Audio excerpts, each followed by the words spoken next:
So let's sit with the back straight. Align the head, neck, and spine in one straight line. Bring awareness to the body and your breathing. Start breathing very slowly and deeply.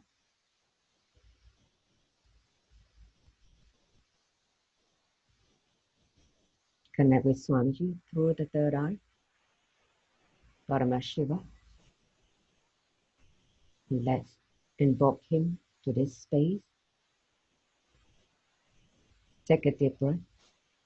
Nithyanandam Paramasukharam Kevalam Jnanamurtim Svanjatitam Kakanashatrisham Tattvamasya Dilaksham Ekam Nityam Vimalamachalam Savadi Sakshi Bhutam Bhavatitam Trigunarahitam Satguruntam Namami.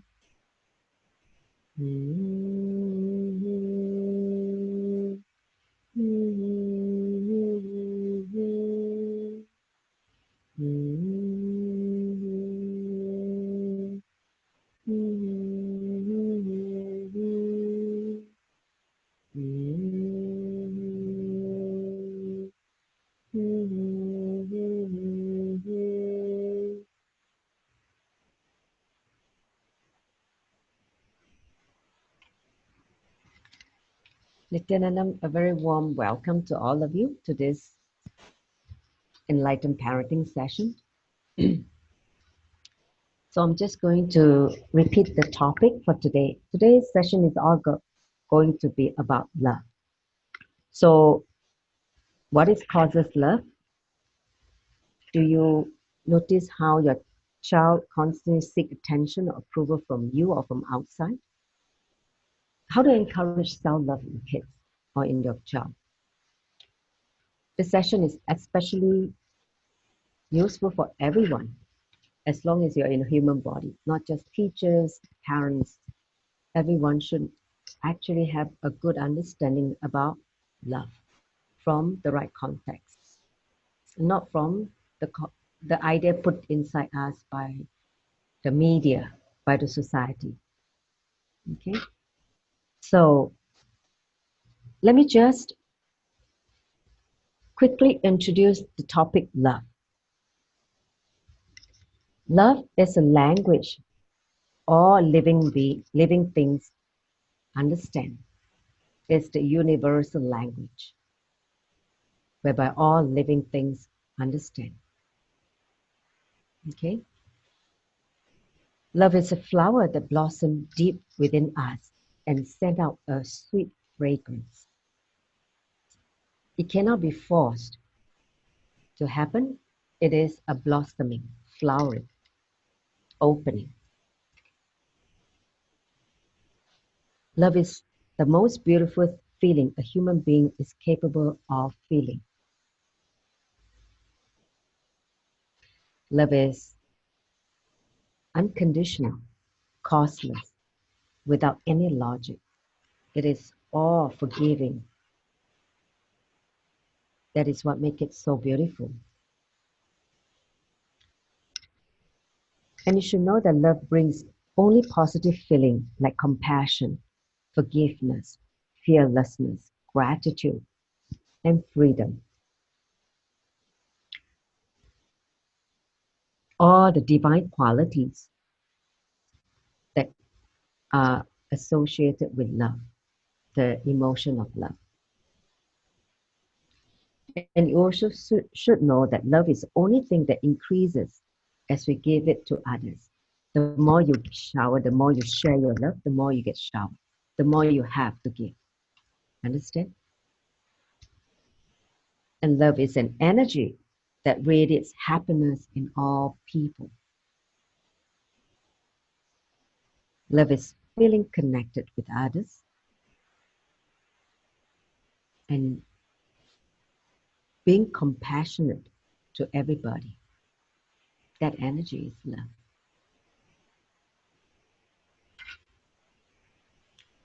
So I'm just giving a very, very generic understanding about love as a topic based on what I described from Swamiji's definition.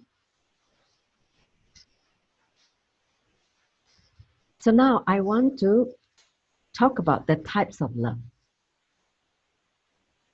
Okay?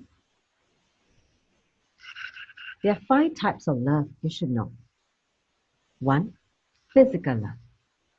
A mother's love for her baby. You know how when the mother is in such a deep love for the child, the baby, the newborn baby, for instance, she doesn't feel tired of taking care of the baby because of her overflowing love for her baby. That is physical love. Okay? Then the second type of love is mental love. Like your love for friends, your parental love. They love us as we are. They give us this emotional comfort. That is mental love. Okay? Then this emotional love is towards, like, say, a pet, an animal. And you should know that emotional love brings in a certain kind of fulfillment in one's life. It is unconditional, without logic, just pure and simple. The 4th type of love is spiritual love. Love and respect for master or guru, or a spiritual teacher who had come, to reveal the purpose of life to you, the truth of self to you. The 5th type of love is causeless love. Causeless means love without a reason, loving somebody without any purpose or reason.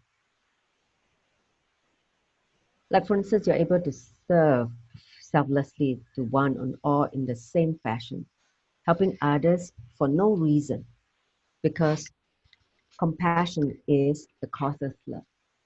You feel compassionate for others, for other beings. You just want to help, and you do not expect anything in return. That is the causeless love. Okay?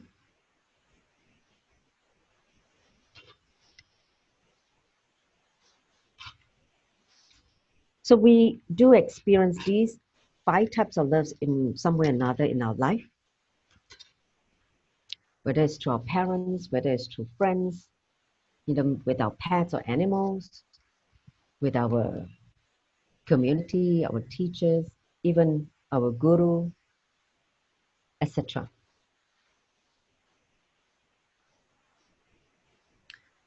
So in a nutshell, love is a concentrated caring energy. Concentrated caring energy. It is so natural that radiates from the heart. When you express real love, you become a channel for healing energy. And you should know, you have heard it many times, love heals. So when you radiate true love, the unconditional love, just pure compassion and love, you become a channel for healing energy. So that is the power of love. When you become the embodiment of love and compassion, you just simply, your presence itself can heal people. You should understand ego is the opposite of causeless love. When you start to have this limited understanding about who you are, the ego, it is directly the opposite of causeless love. Your ability to radiate causeless love start to reduce when you have this feeling of ego. Okay? So love brings a huge patience. See, when you're truly radiating love, you have enormous patience. Just like how a mother has so much patience when the child can be naughty and doing all kinds of things, but the mother is always patient because of her immense love she's having for the child. Only when love is missing, we get irritated, agitated. Understand? Just see, whenever you are agitated, somewhere the feeling of love has come down or disappeared. Okay? So when we are in love, we have intense patience, courage. We're able to be completely surrendered and experience true love. So fundamentally, love without purpose is real love. Love without any reason is real love. Ego separates, love merges. Okay? Love without any conditioning, without any attached conditioning is real love. And you should know that love opens our inner space for us to experience wholeness, courage, and energy. So love as much as you can without asking for anything in return. That is the essence of radiating real love. So that is, I spent the last 10 minutes trying to explain what real love, or I would say causeless love. Okay? Now I'm going to talk about some of the misconception about love, which has been taught to us by society or by parents due to their conditioning by their parents as well. Okay?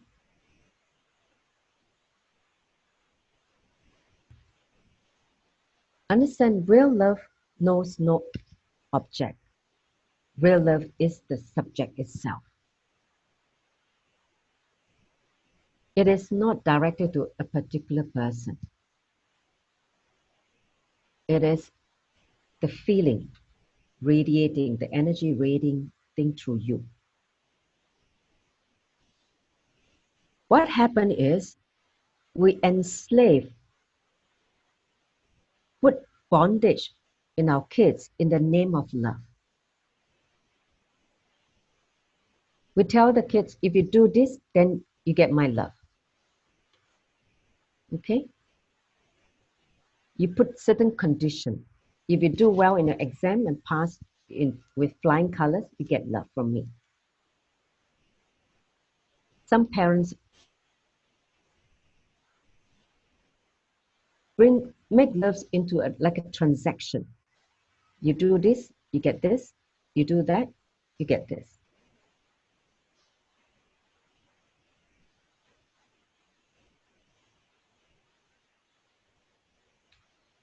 So this is where, when we start to possess someone, we also bind ourselves. Understand? Attachment. Okay? Swamiji says that the first inauthenticity that happened in parents is teaching our kids the attachment. Please understand, love is different, attachment is different. They are not the same.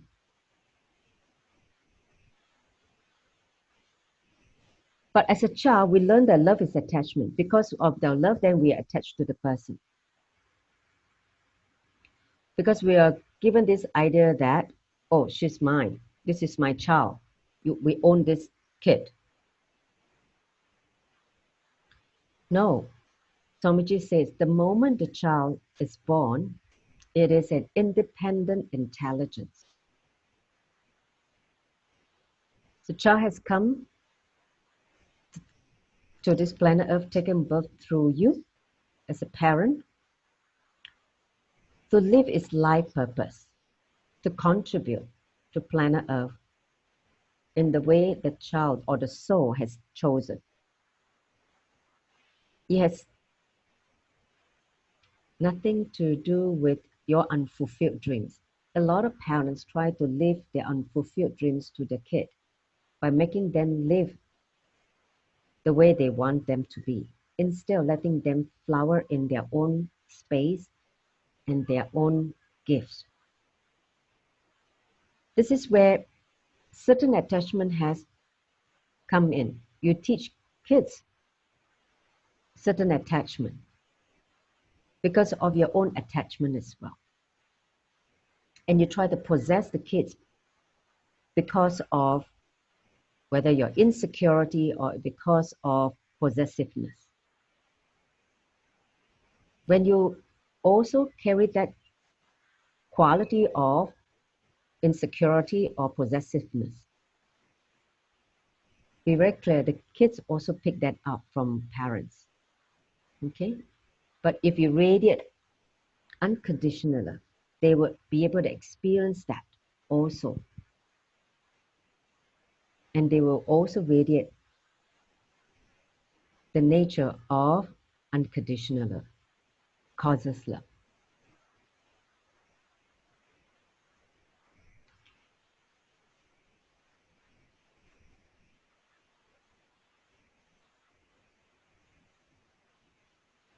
Understand, true love always gives without asking. When you are really in love, you are just giving and giving and giving. You never ask. Even when the person is not there, we will never feel the missing when you truly love the person. Understand? Basically, what if we love a person completely, we will never feel guilty of missing them.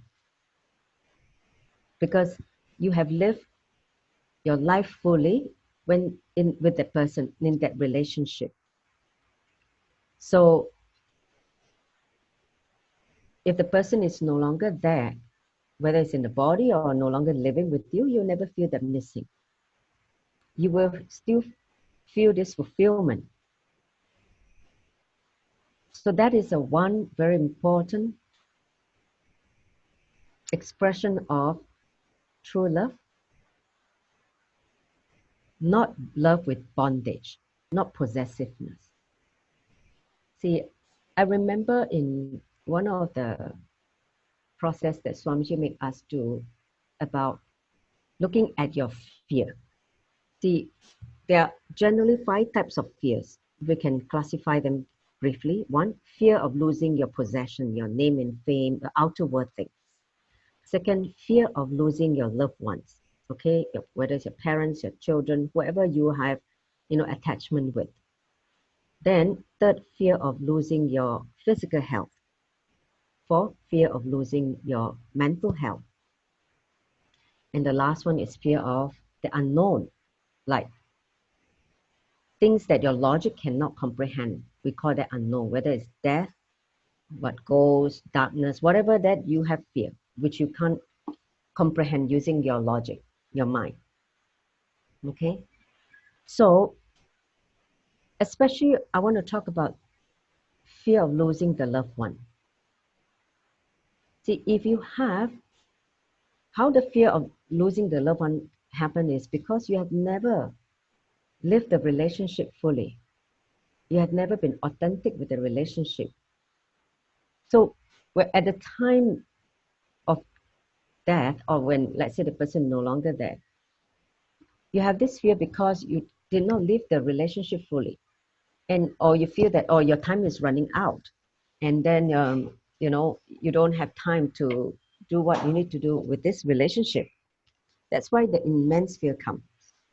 But if you have always been living in the present moment and enjoying the relationship in the space of completion, when the time comes, you will not have this feeling of fear. You will be able to let go and simply exit gracefully, or letting go the person gracefully.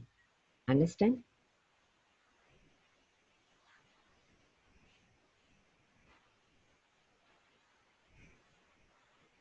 So I mentioned about attachment, which is the first thing that many parents make mistake in teaching their kids because of their attachment. They do not understand, by creating this attachment instead of love, they are actually making the kids more and more dependent on them. Understand? More and more trying to seek their attention, approval. So first thing is, do not create attachment in the children in the name of love. Okay? Because by creating attachment, you're actually enslaving them. Now, the second thing that all parents and teachers should know is expectation is the first enemy of love.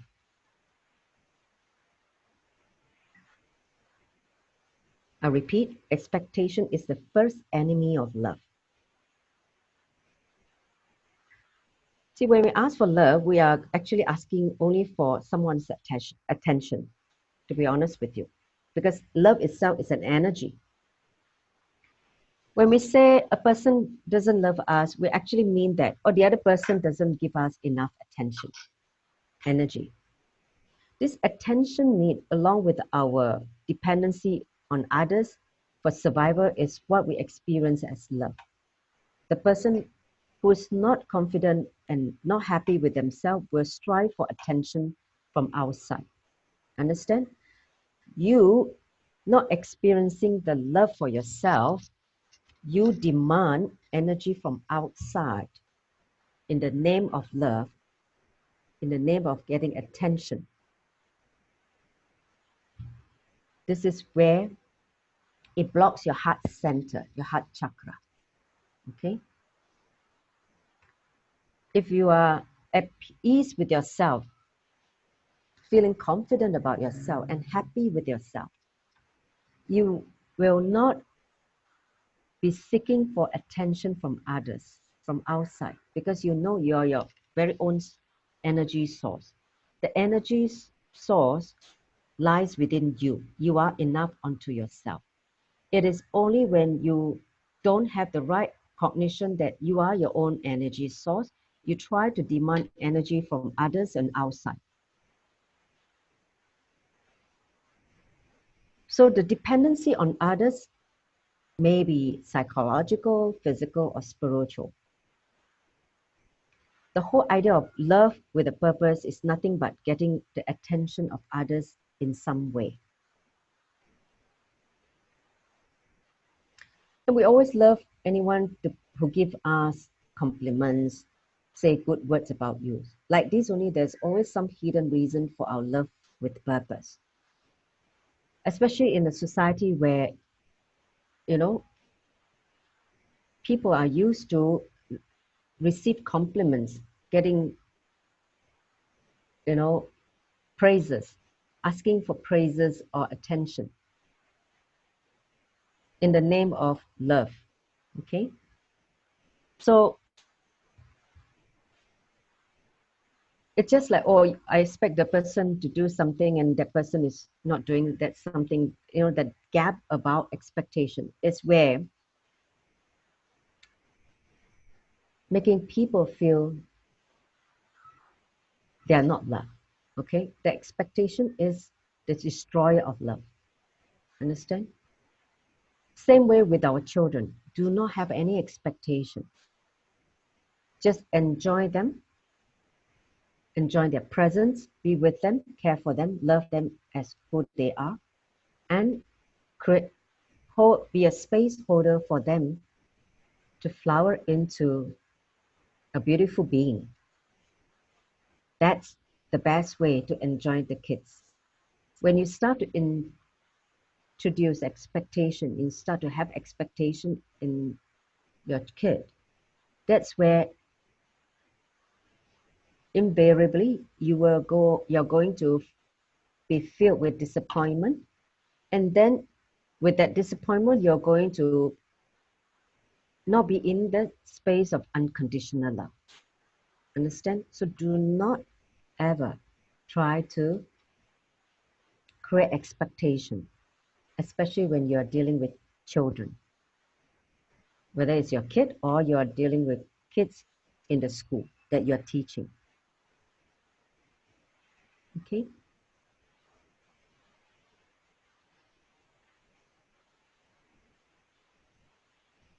So now, just recap, I've spoken about, the first dangerous thing that parents teach kids is about attachment and being possessiveness.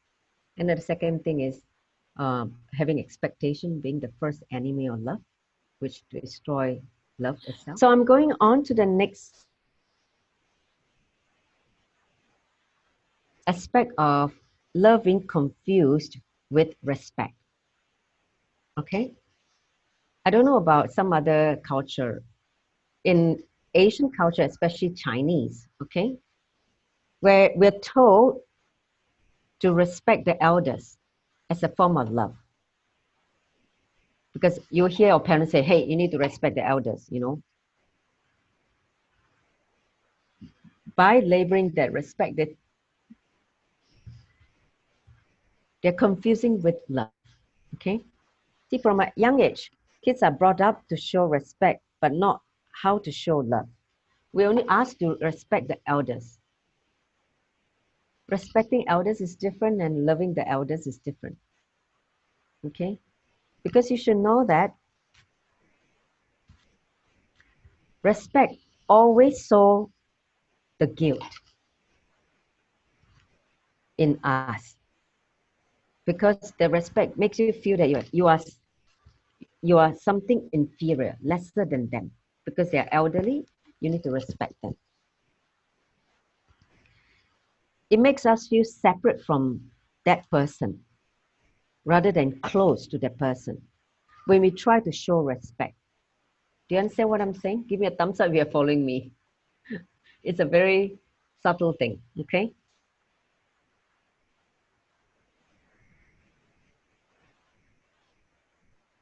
On the other hand, if we are told to show love to the elders, love the elders, okay? The love itself will sow the seed of joy and oneness with that person. Not only in you, but also with that person. It makes you feel connected with the other person and with everything. And that's the right context. See, with respect, there will always be a company of fear. However, with love, there's always going to be authentic respect as well as understanding. Teach not respect first. Teach love. The authentic respect will come with the understanding. Do you understand the difference? Because when you sow the seed of respect, you're actually invariably, in a subtle way, indirectly creating guilt in the person because it creates a separation. However, if you teach the kids to show love, to basically express radiant love for the elders, then that love will grow into such beautiful joy and oneness with that person. Naturally, the respect will flower as a side effect of that love with understanding. Do you understand what I'm saying? Give me a thumbs up if you're following me. Okay, great. So this is another important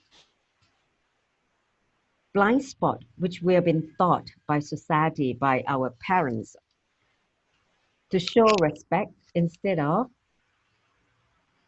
loving our elders, loving them for who they are, feeling the oneness with them.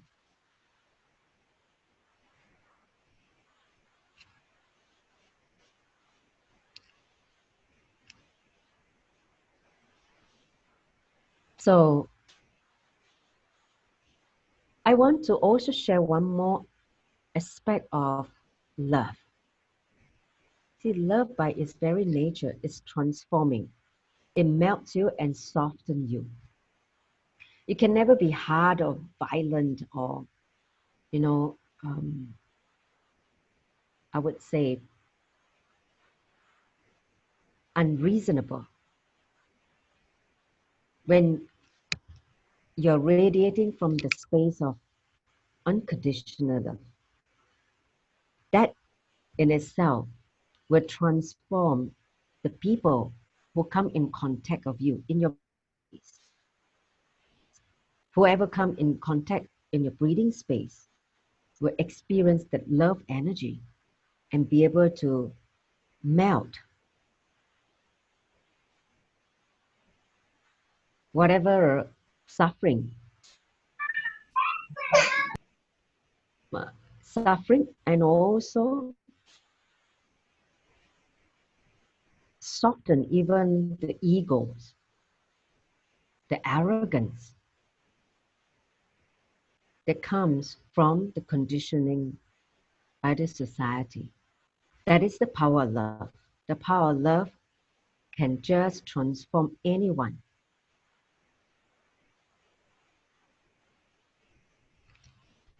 Actually, this was a topic requested by an acharya from Malaysia, Maharajas. I don't think she's here today. She requested, but she never attended. So because she has seen many parents in the name of love try to possess the kids or try to create expectation in kids and basically giving all the wrong ideas about love to the kids. So that's why she's requesting me to talk on this topic from the spiritual context.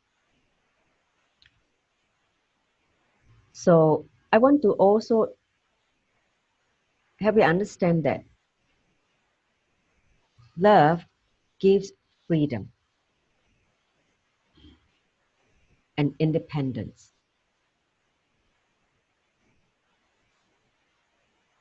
Love liberates and free the person, not bind the person. If you truly love a person, you give the independence for the person to flower into independent beings, intelligent beings. Understand? Not trying to possess and keep the person at your control or be with them, make them, force them to do what you want them to do so that you can have them by your side. A true love basically sets the person free. Even the person is free, the deep communion of love can happen even beyond time and space. Like for instance, even I just give an example. Swamiji is now not physically accessible, but you will never feel that, his love for us is any way diminished. You still experience the love from him. Understand? So, because his love is unconditional, he'll accept us as who we are and only see the possibility within us. Same way, when we look at children, we see the huge possibility which lies in their eyes, in the being. And for us is to provide a beautiful space, not just loving space, but a space of huge possibility for them to flower, for them to raise the consciousness, for them to express the creativity and the powers and the talent they have come down with and serve humanity and contribute to the raising of the frequency on planet Earth. I want to give one simple example, okay, of how we should not give our conditioning to the kids. There was once Mahawet asked Swamiji, what should be told to the Balasan, his kids in the Gurukul?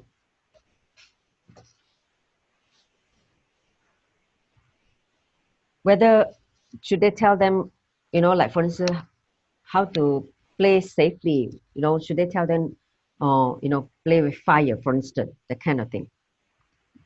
He said, no, facts has to be told to the kids. Like for instance, if you play with fire, it's going to burn and destroy you. So it's a fact. Fire burns.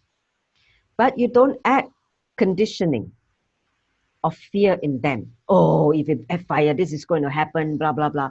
You're adding your own fear to the fact and making them, receive the information along with your conditioning of fear. Understand? Say no. Tell them factually, if they play with fire or they play with a knife, they will cut themselves. This is factually correct. But you don't need to tell them all your fears. Because of your fears or insecurity, you add all this, your added emotion besides telling them the fact. That added conditioning is no longer fact. It is a distorted conditioning. Understand? Because we're here to bring up kids, independent kids with independent thinking, dynamic leaders, who's going to bring lots of, I would say, confidence and also ability to think for themselves and the ability to have the freedom to make decisions based on their ability to think and also process and cognize what is factual, what is basically conditioning. But if you are, when you're bringing up your kids or when you're teaching the kids, if you add all the conditioning, you will cloud their ability to perceive things or reality as it is. So when you are handling children, whether it's your own kids or kids from your schools or Gurukul, online Gurukul kids, never ever add your fear or your greed into the facts that you should give them. Let them have the facts and allow them to make their own judgment, their own conclusion and their own decision. That's the way they should learn from life. You being a parent or teacher should not put in your masala, which is your your emotions of fear and greed. I call that masala. Okay. Okay. With that, let me just finish off with the Puna mantra. Thank you all for attending. It's been my pleasure to share with you all. Om Purnamada Purnamidam Purnat Purnamudachyate Purnasya Purnamadaya Purnameva Vashishyate. Om Shanti Shanti Shanti Hari Om Tat Sat Saubham Bhagavat Shri Nithyananda Paramashiva Bharuka Paramastu Om Nithyanandam. Good night. Thank you, Nithyanandam.